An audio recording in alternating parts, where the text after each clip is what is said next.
Moby Dick, or The Whale by Herman Melville. Narrated by D. Michaels. Chapter 1. Loomings. Call me Ishmael. Some years ago, never mind how long precisely, having little or no money in my purse, and nothing particular to interest me on shore, I thought I would sail about a little, and see the watery part of the world. It is a way I have of driving off the spleen and regulating the circulation. Whenever I find myself growing grim about the mouth, whenever it is a damp, drizzly November in my soul, whenever I find myself involuntarily pausing before coffin warehouses and bringing up the rear of every funeral I meet, and especially whenever my hypos get such an upper hand of me that it requires a strong moral principle to prevent me from deliberately stepping into the street and methodically knocking people's hats off, then I account it high time to get to sea as soon as I can. This is my substitute for pistol and ball. With a philosophical flourish, Cato throws himself upon the sword. I quietly take to the ship. There is nothing surprising in this. If they but knew it, almost all men in their degree, some time or other, cherish very nearly the same feelings towards the ocean with me.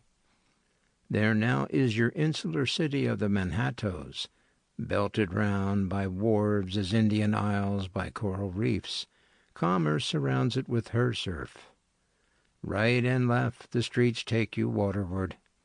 Its extreme downtown is the Battery, where that noble mole is washed by waves and cooled by breezes, which a few hours previous were out of sight of land.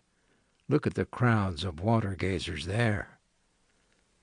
Circumambulate the city of a dreamy Sabbath afternoon. Go from Cordier's Hook to County's Slip, and from thence by Whitehall northward. What do you see? Posted like silent sentinels all around the town stands thousands upon thousands of mortal men fixed in ocean reveries, some leaning against the spiles, some seated upon the pierheads, and some looking over the bulwarks of ships from China, some high aloft in the rigging, as if striving to get a still better seaward peep. But these are all landsmen, of weeks, days, pent up in the lathe and plaster, tied to counters, nailed to benches, clinched to desks. How then is this?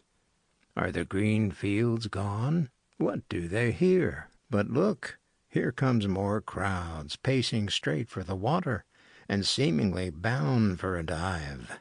Strange, nothing will content them but the extremest limit of the land.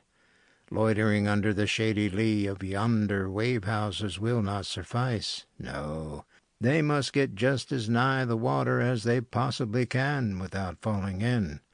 And there they stand, miles of them, leagues, inlanders all. They come from lanes and alleys, streets and avenues, north, east, south, and west. Yet there they all unite. Tell me, does the magnetic virtue of the needles of the compasses of all those ships attract them thither? Once more, say you are in the country, in some highland of lakes. Takes almost any path you please, and 10 to 1 it carries you down in the dale, and leaves you there by a pool in the stream. There is magic in it. Let the most absent-minded of men be plunged in his deepest reveries.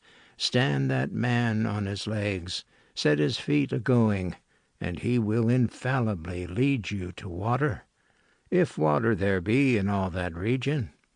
Should you ever be athirst in the great American desert, try this experiment. If your caravan happen to be supplied with a metaphysical professor, yes, as every one knows, meditation and water are... Sample complete. Ready to continue?